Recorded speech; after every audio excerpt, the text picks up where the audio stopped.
Hi, Wes here again. Today's topic is screeners. As you can imagine, we see lots of screeners. We have to go through them in detail to see what patient types and subtypes you want and to clean them up for our programmers. Screener writing is an art, and there are many things you're trying to do with your screeners. I wanted to provide a few tips from our point of view as your recruiter. It really helps if at the beginning of the screener you have a summary of criteria. This beats having to try to figure it out by going through the screener logic. In so many of our studies, clients want both patients and caregivers. The best way to do this is with a straightforward question. Are you the patient or the caregiver?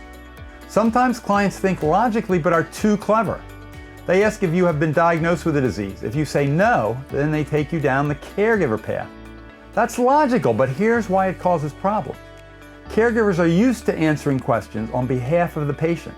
They do this with healthcare professionals all the time.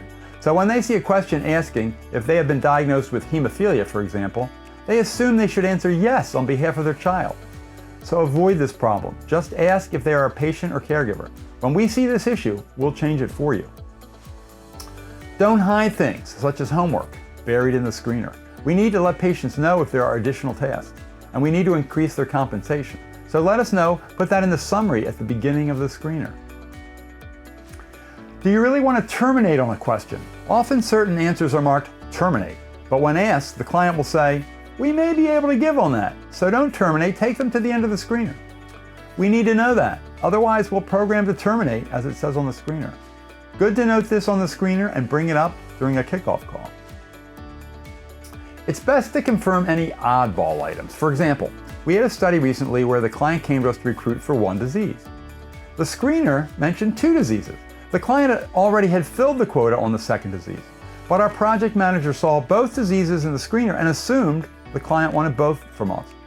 To avoid these mistakes, please mention when something is a bit out of the ordinary.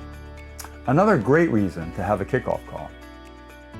Finally, if you're like me, when you create a screener, you start with another screener and cut and paste. That's fine, but please be careful.